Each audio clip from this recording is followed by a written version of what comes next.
Salut à tous, on se retrouve aujourd'hui pour parler du Paris Saint-Germain ce mardi 1er avril. On commence directement avec le match ce soir. Donc ce soir, le Paris Saint-Germain joue une demi-finale. C'est de la Coupe de France, c'est contre l'USL Dunkerque. Donc le match aura lieu du côté du stade de Lille, le stade Pierre-Mauroy. Coup d'envoi 21h10.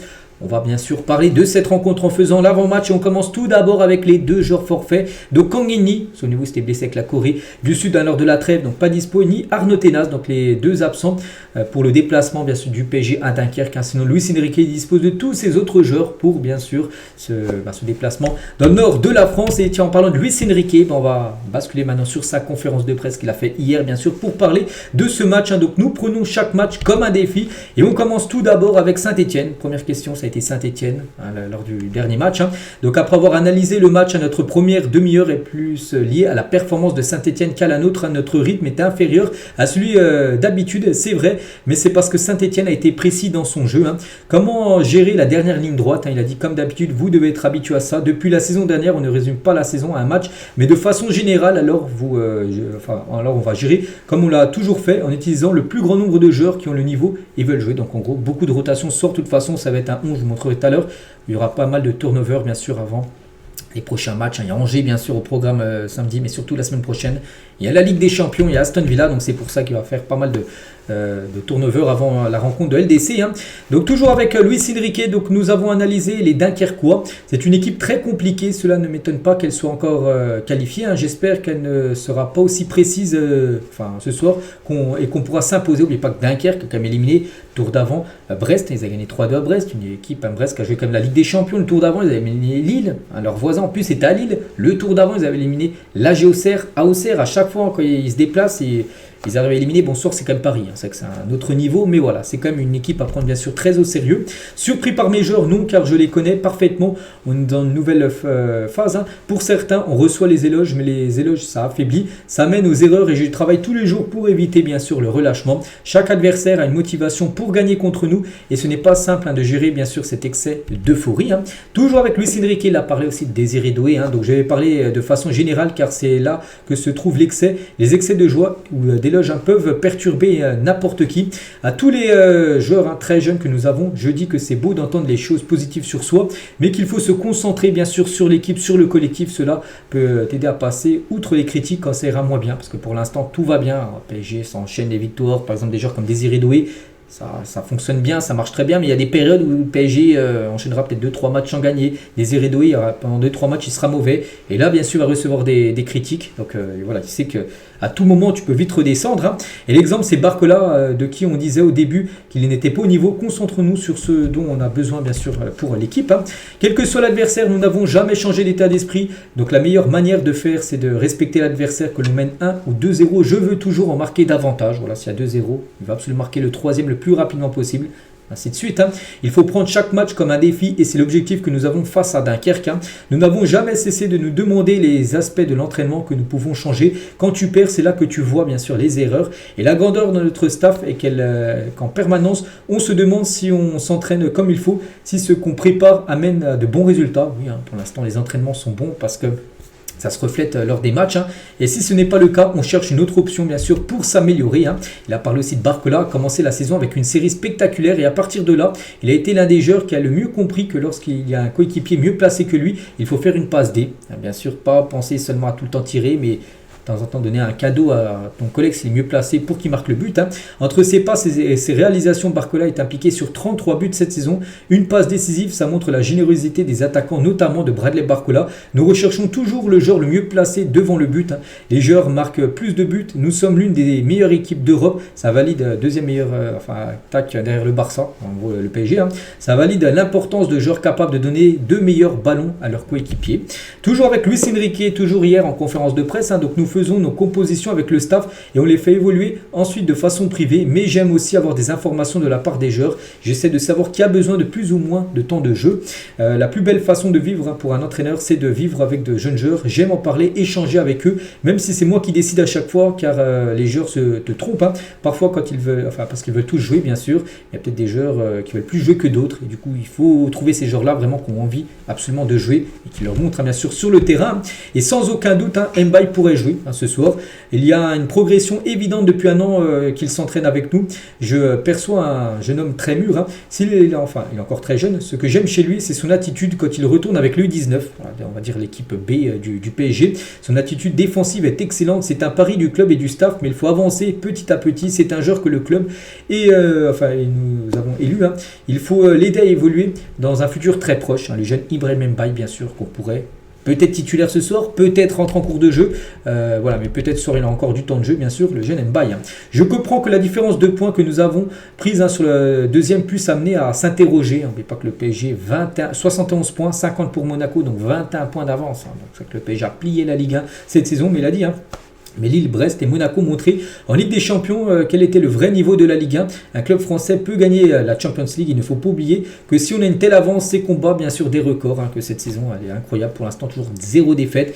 Il ne reste plus que 7 matchs. On espère bien sûr qu'il n'y a pas de défaite jusqu'à la fin de la saison. Et je comprends que la différence de points, c'est à peu près la même déclaration. Donc voilà, je pense qu'on a fait le tour sur tout ce qu'il y avait à dire de la conférence de presse de Luis Enrique. On bascule maintenant sur la composition attendue pour le match de ce soir. Donc quelques changements. Donc à noter que Hakimi, qui avait soufflé lors du match samedi contre l'AS Saint-Etienne, fera son retour. Donc donneur de match au but. Donc Hakimi. Marquinhos aussi, qui n'avait pas joué lors du dernier match contre Saint-Etienne. Il va jouer pour garder le rythme avant les matchs, le prochain match, la Ligue des Champions semaine prochaine. Donc Beraldo, Nuno Mendes, Fabien Ruiz, Vitinha, João Neves, Barcola, Dembélé, Kvaratskhelia. Pour moi, c'est quasiment l'équipe type. C'est quasiment peut-être pour moi le 11 qui pourrait commencer titulaire pour le match la semaine prochaine contre Aston Villa. Donc il ne prend pas du tout cette équipe de Dunkerque de haut. Il va mettre quasiment les meilleurs joueurs disponibles pour ce soir. Peut-être Pacho qui pourrait souffler, Beraldo pourrait peut-être jouer à sa place, c'est tout. Sinon... Pour moi, c'est le 11 type. Grosse équipe ce soir, bien sûr, pour l'équipe parisienne. Et le point aussi des buts et passes de nos Parisiens, demi-finale de Coupe de France face à Dunkerque. Donc là, c'est tous les joueurs du PSG. Mais pas que c'est Dembélé, bien sûr, le joueur le plus décisif. 30 buts et 6 passes D, ce qui fait être décisif 36 fois. Bradley Barcola, 18 buts et 14 passes D. Et Désiré Doué, 9 buts et 11 passes D. On peut voir ça dans tous les autres joueurs. Par exemple, Kvaratskhelia, lui, c'est déjà 3 buts et 3 passes D depuis son arrivée en janvier dernier. Toujours sur le match de ce soir contre Dunkerque, on va parler de Alex Georgen, donc latéral de Dunkerque formé au PSG. Au centre de formation du Paris Saint-Germain, mais il est parti depuis.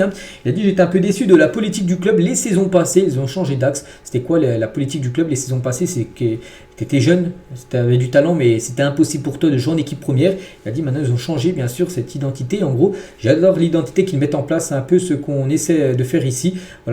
Si tu es bon dans le centre de formation, tu as des chances d'être introduit en équipe première. Avant, ce n'était pas possible. Avant, le PSG préférait acheter des joueurs très chers ailleurs. Que maintenant, le PSG va chercher les meilleurs joueurs du centre de formation. On pense bien sûr à Zeremri, on pense à Mayulu, on pense à Ibrahim Mbaye qu'on a parlé juste avant, alors que ça avant, il n'y avait pas du tout ça du côté de Paris. Concernant, donc là je pense qu'on a fait le tour sur le match contre Dunkerque. J'ai pas vu la compo de Dunkerque, de toute façon je ne cache pas, je connais pratiquement aucun joueur de cette équipe, donc maintenant il faut que le match se joue pour reparler bien sûr de cette rencontre.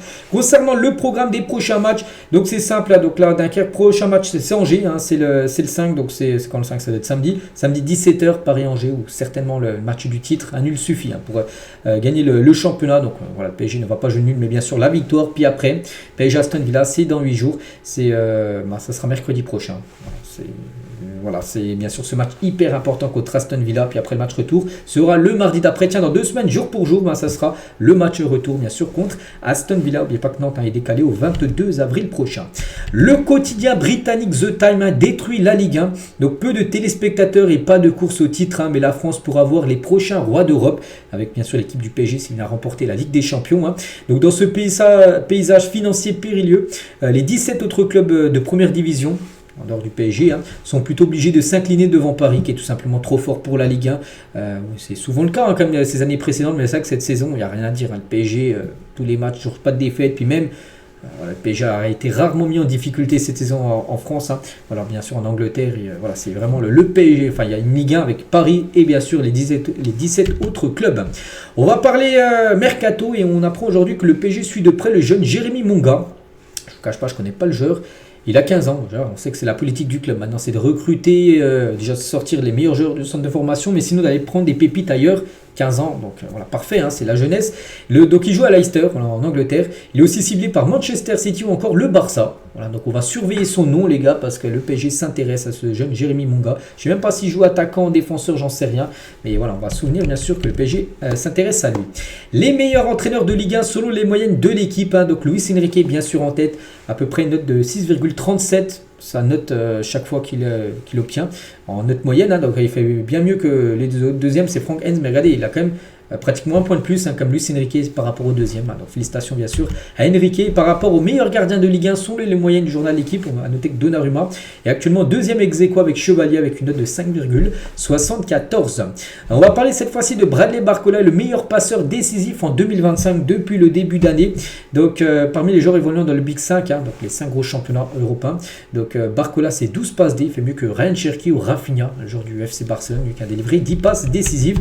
Et toujours bon de le rappeler, hein, que le Paris Saint-Germain est actuellement le meilleur buteur d'Europe et le meilleur passeur d'Europe en 2025. Hein. Donc depuis janvier sur cette année, le meilleur buteur c'est bien sûr Dembélé et le meilleur passeur c'est bien évidemment Bradley Barcola qu'on a parlé juste avant. Et on finit aujourd'hui les gars avec ça va faire plaisir aux supporters parisiens. Au grand souvenir des Parisiens, donc la nuit dernière, Keylor Navas a sorti un penalty d'Edinson Cavani lors de Newell's Old Boys Boca Juniors. Donc c'était un match sur le continent sud-américain. Donc un geste décisif de Keylor Navas qui a permis à son équipe de s'imposer 2-0 contre l'équipe de Boca Juniors, l'équipe de Cavani.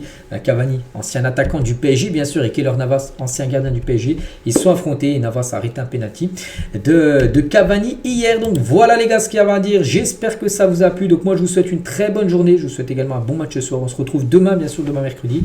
On fera le débrief de la rencontre. À demain.